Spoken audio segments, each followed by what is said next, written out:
अस्सलाम वालेकुम, मैं हूं सैयद अखिल। आप देख रहे हैं मेरे साथ परभनी। आज तक चलते हैं परभनी जिले की सबसे बड़ी और ख़ास खबर के लिए। ख़ास खबर यह है कि ईद मिलादुन नबी के मौके पर परभनी शहर में बयानात का प्रोग्राम रखा गया था और परभनी शहर में जिस तरह से बयानात का प्रोग्राम रखा जा रहा है, उसी के चलते जमील अहमद मदनी साहब जो उत्तर प्रदेश से आए हुए हैं, मौलाना जमील अहमद मदनी साहब जिस तरह से काम करते हुए नज़र आते हैं और नशा ब्रेक कैसे करें, नशे के अलावा नमाज की अहमियत क्या है, महल्ले में एक दूसरे के साथ में किस तरह से बर्ताव करना चाहिए, बच्चों ने अपने वालिदैन से किस तरह से बर्ताव करना चाहिए, और अगर कोई व्यक्ति कोई इंसान किसी का मुरीद बन रहा है तो मुरीद बनने से पहले ये सोचे कि अपने वालिदैन के ही ये मुरीद बन जाए और अपने वालिदैन के मुरीद बनकर अपने वालिदैन की खिदमत कैसे करें।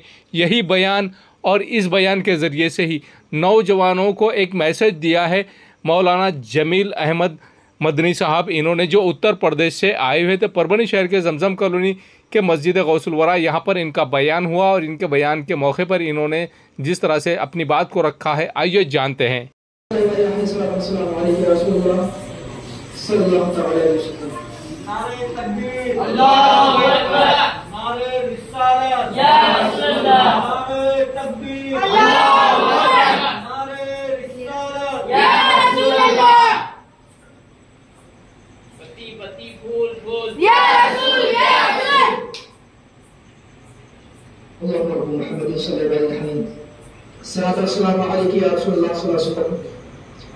हुजूर की वो ज़ात है जिसमें कलाम करना कुछ घंटे काफी नहीं होते, कुछ मिनट काफी नहीं होते।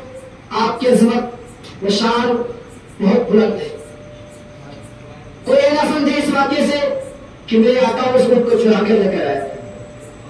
वो आका जिनके सदके में दुनिया बनी, अगर चाहते चारों सितारे आपके पीछे पीछे चलते हो, अगर आप चाहते तो आपके पीछे पहाड़ों के झुरमुट चलता, अगर आप चाहते तो आपके पीछे पीछे सोने चांदी के पहाड़ चलते। लेकिन मेरे प्यारे आका सल्लल्लाहु अलैहि वसल्लम की वो सखावत थी कि एक बार हजरत सैयदना ज़ैद बिन साअद जो इस्लाम लाने से पहले वाक़या बयान करते हैं कि हुजूर सल्लल्लाहु अलैहि वसल्लम ने इनसे कुछ खजूरें उधार ली थी। क्या लेती? कुछ खजूरें उधार लिया था। एक दिन हजरत ज़ैद बिन साअद मस्जिद नबवी के बाहर हुजूर अलैहिस्सलाम अपने गले में एक चद्दर डाले हुए थे और चद्दर को पकड़कर जोर से खींचते, जिससे हुजूर अलैहिस्सलाम की गर्दनों पर कुछ तलाश आ जाती है। हुजूर अलैहिस्सलाम ने फिर भी वहां अपना सब्र और तहम्मुल दिखाया। ये देखकर हजरत उमर फारूक आज़म ने कहा, ए दुश्मन खुदा, ए दुश्मन नबी, अगर नबी का लिहाज ना रखना होता, नबी का एहतराम न रखना होता तो मैं तुझे इस वक्त कत्ल कर देता। हुजूर अलैहिस्सलाम ने कहा, ए उमर, तुम क्या कह रहे हो? बल्कि तो होना चाहिए कि हम दोनों में सुलह करवा के, इत्तिहाद करवा के और मुझे जल्द से जल्द कर्ज वापस करने की तरकीब दिलाना चाहिए। फिर हुजूर अलैहिस्सलाम कहते हैं, ए उमर, ये कुछ खजूरें हैं, इसे लेकर जाओ और उस यहूदी को दे दो, यानी ज़ैद बिन साअद जो ईमान नहीं लाए थे, जाके उन्हें दे दो। और कुछ खजूरें ज्यादा ये भी जाके उन्हें दे दो। हजरत उमर फारूक आज़म जब उसके पास खजूरें लेकर जाते हैं और उसे देते हैं और कहते हैं, कुछ खजूरें मेरे आका ने आपके लिए ज्यादा भेजी है। और यहूदी जब सुनते हैं कि ज्यादा क्यों, तो हजरत सैयदना उमर फारूक आज़म फरमाते हैं, ए यहूदी, इस्लाम लाने से पहले क्या किया है? ये यहूदी शख्स, मैंने तुझे डराया, यानी तेरी तरफ घूरता देखा, उसका कफ़ारा मेरे आका ने भेजा है अपनी तरफ से। वो यहूदी कहता है, ए उमर, तुम क्या मुझे पहचानते? उमर फरमाते हैं, नहीं, मैं तुम्हें नहीं पहचानता हूँ। वो कहता है, मैं यहूदियों का बहुत बड़ा आलिम ज़ैद बिन साअद हूँ। हजरत उमर फारूक आज़म फरमाते हैं कि फिर तूने नबी के साथ में ऐसा क्यों किया? वो यहूदी आलिम ज़ैद बिन साअद कहते हैं कि मैंने अपनी पिछली किताबों यानी ज़बूर और इंजील में मैंने पढ़ा है कि उस नबी की कुछ निशानियां होंगी, जिसमें से कुछ निशानियां अभी बाकी रह गई है, उनका इम्तिहान लेना बाकी था। वो कहता है, ये उमर हुजूर शख्स ज़ात है, बेशक आप तबाह हो जाओ, यही अल्लाह की आखिरी नबी है, इनके बाद कोई नबी नहीं आएगा। हजरत ज़ैद बिन साअद फौरन कलमा पढ़ के और मुसलमान हो जाते हैं। इसी शायर ने क्या कहा है, पढ़ो कलमा मोहम्मद का, मोहम्मद नाम ले लेकर करो इस्लाम को कायम, मोहम्मद नाम ले लेकर। ये हुस्न वाले थे, उनके अखलाक करीमा बहुत निराला और बहुत प्यारे थे। मेरे आका अलैहिस्सलाम की जिस तरह नजर उठाती, कोई कैसा भी होता, यहूदी होता, नसरानी होता, कैसा भी इंसान होता, आका अलैहिस्सलाम की दावत में इस्लाम से मुशर्रफ हो जाता। मेरे आका की शान ये थी, हर शान थी। मेरे आका नवाजने वाले भी थे। हजरत जाबिर के साथ एक बार खंदक खोद रहे थे, यानी जंग के लिए जो खंदक खोदी जाती गड्ढे, और हुजूर इस्लाम उस वक्त अपने पेट पर पत्थर बांधे हुए थे। सोचो क्या मंजर रहा होगा कि नबियों का सरवर, जिसके कब्जे कुदरत में सारी कायनात है, जिसके हाथ में सारी कायनात का निजाम है, और मदीने वाले आका अपने पेट में पत्थर बांधे हुए थे। हजरत जाबिर रज़ियल्लाहु तआला अन्हु अपने घर वापस आते हैं और अपने बीवी से कहते हैं, ए बीबी, मैंने आका को देखा है कि अपने पेट पर पत्थर बांधे हुए हैं, मुझसे देखा नहीं जाता, क्या घर में कुछ खाने के लिए है?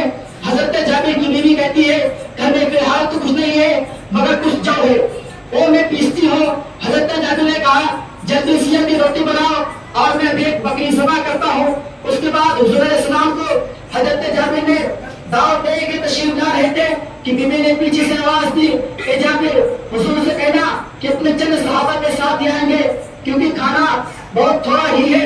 हजरत जाबिर आका के बारगाह में तशरीफ ले जाते हैं और फरमाते हैं, ए मेरे प्यारे आका सल्लल्लाहु अलैहि वसल्लम, आपके घर में मेरी दावत है और चंद लोग ही चले, क्योंकि खाने के लिए कुछ ही रोटियां हैं और थोड़ा सा ही सामान है। हजरत जाबिर हजरत जब ये सुनते हैं और वे फरमाते हैं, ए खंदक वालों, चलो जाबिर की घर दावत है। और हजरत जाबिर से फरमाते हैं, ए जाबिर, उन रोटियों को उस वक्त मत खोलना जब तक मैं ना आ जाऊं, उस सालन को उस वक्त मत खोलना जब तक मैं ना आ जाऊं।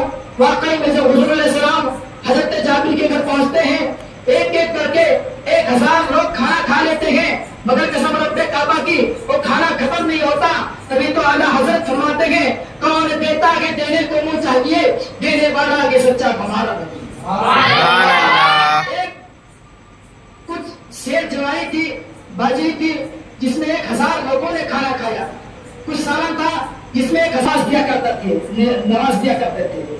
मेरे आका का वो हुस्न जमाल था कि बड़े से बड़े यहूदी, बड़े से बड़े नसरानी, बड़े से बड़े कुफ्फार आपके हुस्न जमाल को देखकर इस्लाम में दाखिल हो जाया करते थे। एक नौजवान का वाकया है जो हुजूर अलैहिस्सलाम को तकलीफ पहुंचाने के लिए मस्जिद नबवी के बाहर हुआ करता था, यानी इसलिए खड़ा हुआ करता था कि हुजूर को सिर्फ में तकलीफ पहुंचाओ। मस्जिद नबवी के बाहर रोजाना आकर वो खड़ा होता था। एक दिन वो मस्जिद नबवी के बाहर आकर खड़ा हुआ और हुजूर की चेहरे की तरफ देखा और देखते ही रहा। हुजूर वहां तशरीफ ले गए, मगर उस यहूदी का बेटा वहां खड़ा रहा और उसका एक ही बेटा था, वो लाडला बेटा था, उसका प्यारा बेटा था। वो यहूदी सोचने लगा कि मेरा बेटा अभी तक मेरे घर वापस क्यों नहीं आया, मेरा लाडला मेरे घर अभी तक वापस क्यों नहीं आया। वो यहूदी हुजूर के इश्क मस्ती में मुतला होकर, निडार होकर, अपनी आंखें नीचे झुकाकर और कमजोर पड़ा लेकर अपने घर वापस आता है। वो यहूदी में बाप कहता है, ए बेटे तुझे क्या हुआ, तू इतना गमगीन, इतना परेशान, इतना बीमार क्यों दिख रहा है। वो यहूदी का बेटा कहता है, इतना कहते कहते वो नरम मिजाज वाला बन जाता है, बीमारी की हालत में आ जाता है, यहाँ तक कि उसकी रूह कब्ज होने लगती है। वो यहूदी का बाप कहता है, ए मेरे लखते जिगर, ए मेरे प्यारे, अगर तेरी कोई आखिरी ख्वाहिश है तो बता, मैं तेरी हर ख्वाहिश को पूरी करूंगा। अगर तेरी ख्वाहिश तैयतुल सलाम में होगी तो मैं वहां से लाने की भी कोशिश करूंगा। ए मेरे लखते जिगर, बता तेरी आखिरी ख्वाहिश क्या है। वो बेटा कहता है, मैं कुछ दिनों से नबी मुकर्रम सल्लल्लाहु अलैहि वसल्लम को तकलीफ पहुंचाने के लिए जाया करता था, लेकिन एक दिन ऐसा आया मैं उनके हुस्न जमाल में फंसकर, उनके इश्क इश्क में मुब्तला हो चुका हूँ। मेरी आखिरी ख्वाहिश है कि मुस्तफा का दीदार हो जाए। मेरी आखिरी ख्वाहिश है कि वह त्योहार वाले चेहरे का दीदार हो जाए। वो यहूदी कहता है मैं तो हमेशा उनके लिए ऐलान जंग करता रहा, अब मैं किस तरह मोहम्मद के दरवाजे पे जाऊं। लेकिन बात तो प्यारे की थी, बात तो लाडले की थी। उसका इकलौता बेटा था, फिर भी अपने बेटी की मोहब्बत में हुजूर के घर तशरीफ ले जाता है और कहता है ए प्यारे नबी, तुम हमारा बेटा तुम्हारे इश्क में गिरफ्तार हो गया है, अब उस दुनिया से रुखसत हो रहा है। उसकी आखिरी ख्वाहिश है कि तुम्हारी ज़ियारत कर दे। प्यारे आका अलैहिस्सलाम जब उसके घर तशरीफ ले जाते हैं तो देखते हैं उस यहूदी की बेटे की रूह अपने जिस्म से परवाज कर चुकी होती है। लेकिन जब आका अलैहिस्सलाम उसके सिरहाने तशरीफ फरमा होते हैं तो दोबारा आके खोल देता है। फिर आका फरमाते हैं ए बेटे, जैसे मैं पढ़ता हूँ वैसे तू पढ़। आका फरमाते पर अशहदु अल्ला इलाहा इल्लल्लाह व अशहदु अन्ना मुहम्मद रसूलुल्लाह। फिर उस यहूदी के बेटे का इंतकाल हो जाता है और दायरे इस्लाम में वो दाखिल होकर मुसलमान होकर दुनिया से चला जाता है। पता चला अगर यहूदी का बेटा भी हुजूर से मोहब्बत करे तो अल्लाह तबारक व तआला हुजूर के मोहब्बत के सदक़े में उसे ईमान की दौलत से सरफराज फरमा देता है। तभी से तो किसी ने क्या कहा है, मोहम्मद की मोहब्बत दीन हक के शर्त के ऊपर लगे, इसी में हो अगर खामी तो सब कुछ नाम कर पड़े। ये हुजूर से मोहब्बत का सीधा बिलाल के मुंह से क्या मोहब्बत निकल रहा था, क्या मोहब्बत निकल रहा था। आज हम कितने बड़े आशिक हैं, आज हम कितना नबी से मोहब्बत करते हैं कि अपने नबी की मोहब्बत में मस्जिद तक नहीं आ सकते। और कैसी मोहब्बत है जो तुम्हें हमें मस्जिद तक नहीं आ सकती। फिर उरूज कैसा पाएंगे।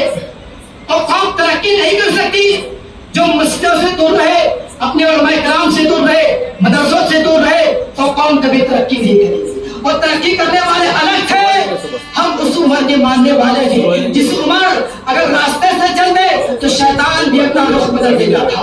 आज हमसे बताओ अगर हम रास्ते चलेंगे तो एक चूहा भी अपना रास्ता नहीं बदलेगा, इसलिए नहीं बताएगा क्यों है हमारे क्यों। और मुत्तकी थे, उमर को ताकत इसलिए नहीं मिली कि उनका नाम उमर था, वो ताकतवर थे, पहलवान थे, बल्कि उन्हें ताकत इसलिए मिली कि उन्होंने अपनी पूरी जिंदगी इश्क़ मुस्तफा में गुजारी है। उन्होंने पूरी जिंदगी हुजूर की खिदमत में गुजारी है। उन्होंने पूरी जिंदगी इश्क़ मुस्तफा में गुजारी है। उन्होंने अपनी पूरी जिंदगी सुन्नत मुस्तफा में गुजारी है।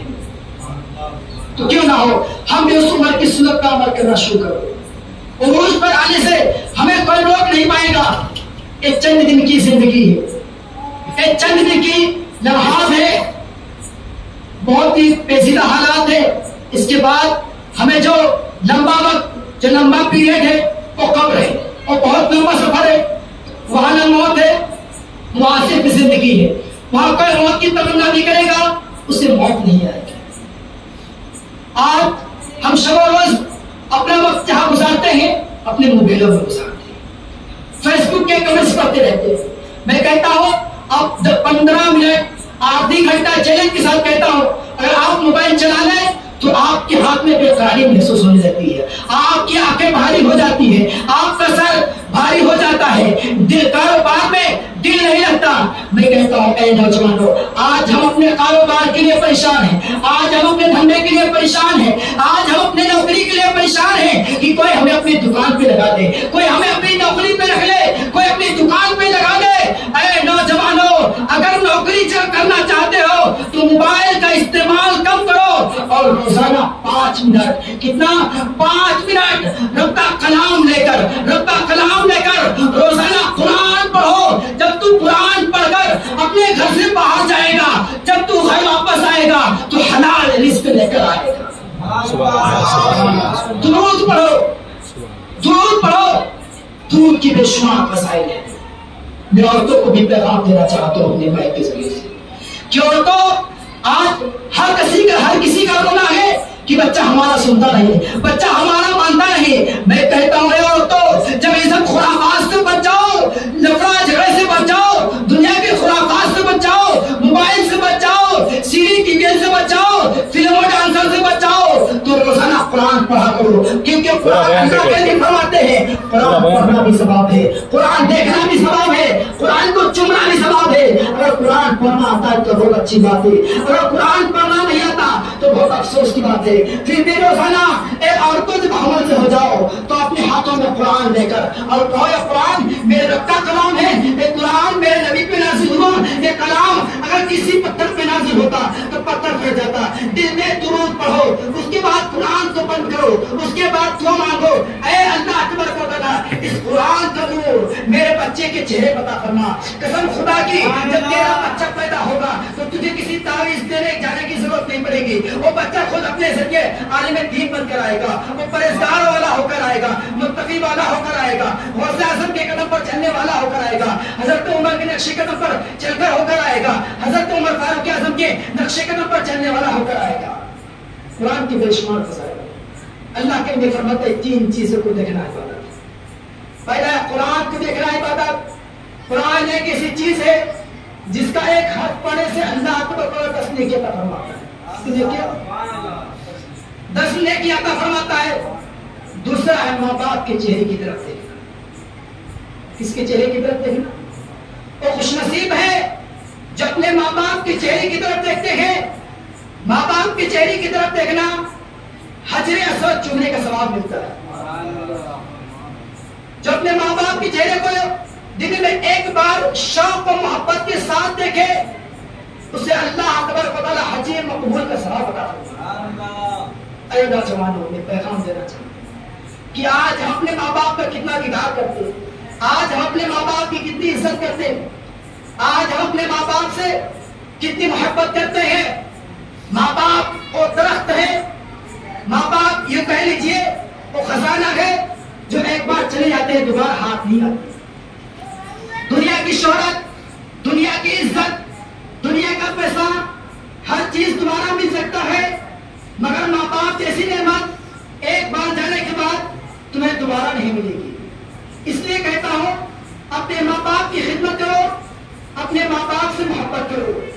माँ बाप का हक को अदा नहीं कर सकता, यहाँ तक कि किताबों में आया है अगर कोई अपने माँ बाप के एक हाथ में सूरत और दूसरे हाथ में चांद लाकर भी दे दे तो भी अपने माँ बाप का हक नहीं अदा कर सकता। अगर माँ बाप के जिस्म से निकली हुई गंदगी को अगर बच्चा पी ले तो भी माँ बाप के हक को अदा नहीं कर सकता। माँ बाप की खिदमत करो, जो माँ बाप की खिदमत सिद्के दिल से करता है उसे अल्लाह का हबीब सलाम पेश करता है। और इतना ही नहीं, मौलाए कायनात से कहते हैं, बाकी आपने पढ़ा होगा कि उवैस के पास जाना और उवैस को मेरा सलाम कहना और कहना मेरी उम्मत के लिए दुआ करे। अल्लाह के नबी उम्मती से दुआ करा ले उम्मती के लिए। वैसे करनी ऐसे वैसे करनी नहीं बन गए, वो अपनी माँ की खिदमत क्या करते हैं। और वो ऐसे करनी जिनके बारे में अल्लाह के नबी फरमाते हैं कि यमन से मुझे मोहब्बत की खुशबू आती है, यमन से वफा की खुशबू आती है। तो मेरे दोस्त अपने माँ बाप से मोहब्बत करना शुरू करो। माँ बाप जैसे सोने चांदी जिंदगी में एक बार आते हैं, बार बार नहीं आते हैं। अपने माँ बाप से मोहब्बत करो। जितना आप लोग अपने पीर से मोहब्बत करते हो उससे कई गुना ज्यादा अपने घर की पीर की मोहब्बत करो। अपने माँ से मोहब्बत करो। क्यों जी की जब माँ से मोहब्बत करोगे तो अल्लाह तबारक व तआला राजी हो जाएगा। याद रखना, माँ बाप को नाराज कर कोई पीर राजी नहीं हो सकता, ना कोई वली राजी नहीं हो सकता। जहां तक किया आया है जो अपने माँ बाप को नाराज करके नमाज पढ़ता है उसकी कोई नमाज कबूल नहीं है, उसकी कोई नफल कबूल नहीं है। हदीस पाक में रिवायत मौजूद है क्योंकि उसके माँ बाप नाराज है, उसके माँ बाप का दिल दुखा हुआ है। और जो अपने माँ बाप से जिंदगी में एक मरतबा चिल्लाकर सिर्फ बात कर ले उसकी पूरी जिंदगी की इबादत हल्की हो जाती है। ऐसा कौन सा नशा है, ऐसा कौन सा भूत जो हम पर चढ़ा हुआ है, जो हमें मस्जिद तक आने से रोकता है, जो हमें माँ बाप की खिदमत करने से रोकता है, जो हमें वर्मा की सोबत में आने से रोकता है, जो नबी की महफिल में आने से रोकता है, और कौन सा शैतान जो हमारे पीछे लगा। इसका एक ही रीजन हो सकता है, या तो हमारे दिलों में नबी की मोहब्बत नहीं है, या हमारे कहीं और लगा, या हमारा ज़हन हमारे नस्बे क़ल्बी कहीं और है। बड़े बड़े औलिया, बड़े बड़े हज़रत मूसा अलैहिस्सलाम भी अपने माँ से मोहब्बत क्या करते थे, कितनी मोहब्बत करते थे। वाक्य सुनो नहीं अपने, तू है तू वाला बहुत लंबा वाक्य है। हजरत मूसा को भी अपनी माँ की जरूरत है। एक बार आका इस्लाम मस्जिद नबवी के बाहर तशरीफ फरमा थे और हाथ बांध कर रो रहे थे, अकेली चीज झुकाई, सर झुकाए, सहाबा दौड़ के आते हैं, कहते या रसूल अल्लाह, किसी ने आपको अगर तकलीफ दी हो तो हम उसका बदला लेते हैं। या रसूल अल्लाह, अगर किसी ने आप पर हमला किया हो या तलवार चलाया हो या किसी ने आप पर पत्थर बरसाया हो तो उसके हम बाजू काट देंगे। रसूलुल्लाह इस्लाम में शर्त फरमाते हैं, ए मेरे साहबा, किसी ने मुझ पर पत्थर नहीं बरसाए, किसी ने मुझ पर हमला नहीं किए, बल्कि मुझे अपनी माँ की आज याद आ रही है। और सोचो, जो आका जन्नत के मालिक है, जिनके सदक़े में दुनिया बनी है, वो आका को भी अपनी माँ की याद आ रही है। और आज हम इतने निकम्मे हो गए कि अपने माँ बाप की खिदमत नहीं करते, अपने माँ बाप की इज्जत नहीं करते, अपने माँ बाप की ताज़ीम नहीं करते। याद रखना, माँ बाप की नाफरमानी आपको जहन्नम तक भी ले जा सकती है। कोई कितना बड़ा भी पाए का बुजुर्ग हो, कोई कितना बड़ा भी पीर हो, अगर अपने माँ बाप का कोई एहतराम नहीं करता तो अपनी मंजिल तक हरगिज़ नहीं पहुंच सकता। आज से यज़्म कर लो, इंशाअल्लाह अपने माँ बाप की इज्जत करेंगे, अपने मोहल्ले वालों की इज्जत करेंगे इंशाअल्लाह। आप यहाँ तशरीफ लाए, अल्लाह आपके आने को और अपनी हाजिरी को अपनी बारगाह में कबूल फरमाए। इतनी तो बेदारी चाहता हूँ कि आज नबी की याद में ये महफिल सजाई गई है और पूरा मोहल्ला तशरीफ नहीं लाया। होना तो चाहिए था कि पीछे से आगे तक पूरा मोहल्ला भरा रहना चाहिए था, पूरी मस्जिद भरी रहनी चाहिए, लेकिन नहीं है। ये हमारी बदनसीबी है, हमारी खुशकिस्मती नहीं कहलाएगी। इत्तेहाद पैदा करो हम अपने अंदर, इखलास पैदा करो। जो इत्तेहाद उमर अली में था, जो इत्तेहाद सिद्दीकों में सिद्दीकों उस्मान में था, वो इत्तेहाद अपने अंदर पैदा करो। कोई हम पर जुल्म करे उसे बर्दाश्त करो, क्योंकि जुल्म की मियाद बहुत कम होती है, जुल्म की लम्हात बहुत कम होते हैं। मेरे अजीजों, अब से मदनी इत्तिमा से कि जब कभी भी महफिल हुआ करे तो खुद भी आया करो और अपने दोस्तों को भी लाया करो, क्योंकि नेकी करने वाला और नेकी का रास्ता दिखाने वाले के बराबर सवाब मिलता है। अगर हम नमाजों से दूर रहेंगे, मस्जिदों से दूर रहेंगे, फिर हम किसके करीब जाएंगे? जुआ के करीब जाएंगे, या तो शराब के करीब जाएंगे, या तो जिना के अड्डों पे जाएंगे, या तो सिनेमा हॉल के अड्डों पे जाएंगे, या तो गुनाहों के अड्डों पे जाएंगे। इसके अलावा आप कहीं भी नहीं जा सकते। शराब की सी एक ऐसी खलासत है किसका जिक्र कुरान पाक में भी आया है। हम जब अपने माँ के पेट में थे तो अल्लाह ने हमें पाक रिज़्क़ अता फरमाया। जब माँ के शिकम में थे तो अल्लाह तबारक व तआला ने धूड़ी के जरिए अल्लाह ने हमें पाक रिज़्क़ दिया। जब हम पैदा हुए तो भी अल्लाह ने हमें पाक रिज़्क़ दिया। लेकिन जब अपने जवानी की हालत पे है, जब अपने पैर पे खड़े हुए, जब कमाने खाने लगे तो हम शरीयत के खिलाफ करने लगे, नापाक चीज को हम खाने पीने लगे, नापाक चीजों का इस्तेमाल करने लगे। मेरे प्यारे अजीजों, अल्लाह के प्यारे हबीब इरशाद फरमाते हैं, जो अपनी जिंदगी में शराब पिएगा यानी नापाक चीज पिएगा, जितने घूंट पिएगा, अल्लाह तबारक व तआला कल हशर के मैदान में, कयामत में यानी जहन्नम में उसे उतना ही पीर पिलाएगा। शराब के बहुत सारे वहीदे कुरान पाक के अंदर है। शराब मत पिए, न पिए। कोई भी नशा हो, नशा एक ऐसी चीज है जो हमें ज़िना तक लेकर जाता है। नशा एक ऐसी चीज है जो हमें गुनाहों तक लेकर जाता है। नशा एक ऐसी चीज है जो हमें शिर्क व कुफ्र तक लेकर जाता है। इंशाअल्लाह सारे इस्लाम में नियत कर ले, इंशाअल्लाह आज की बात से हम कोई नशा नहीं करेंगे। मैं कहता हूँ कि आप नहीं करते, ठीक है, नहीं करेंगे इंशाअल्लाह। और अपनी मस्जिदों का आबाद करेंगे, अपने इमामों की इज्जत करेंगे, अपने माँ बाप का ख्याल रखेंगे इंशाअल्लाह। मलाइका से कहने से ज़रा इस पर अमल करने की तौफीक और फिक्र अता फरमाए। ये न्यूज़ कवर किया हमारे परभणी आज तक के कार्यकारी संपादक बाबरुद्दीन सिद्दीकी, 24/7 माझा महाराष्ट्र न्यूज़ चैनल के कार्यकारी संपादक Sattar Khan Pathan, the fact today के कार्यकारी संपादक सलीम खान उर्फ जुल्फुसर, परभणी टुडे के कार्यकारी संपादक सय्यद अयान परभणी आज तक के मराठवाड़ा ब्यूरो चीफ, सोहेल तांबोली 24/7 माझा महाराष्ट्र न्यूज चैनल के मराठवाड़ा ब्यूरो चीफ, फेरोज खान पठान परभणी आज तक के जिला प्रतिनिधि, सैयद मोबिन सैयद इस्माइल परभणी आज तक के परभणी शहर प्रतिनिधि, शेख सद्दाम शेख निजाम, इन्होंने मिलकर मैं हूं सैयद अखिल। आप देखते रहिए मेरे साथ परभणी आज तक। आप हमारे चैनल को सब्सक्राइब करें, सब्सक्राइब करने के बाद बेल आइकन का बटन जरूर दबाएं। उसी के साथ आप हमारे चैनल को लाइक करें, शेयर करें और कमेंट करना ना भूलें। आप हमें Facebook, Twitter, Instagram, Telegram, WhatsApp और यूट्यूब पर भी फॉलो कर सकते हैं। मुझे दीजिए इजाजत। जय हिंद।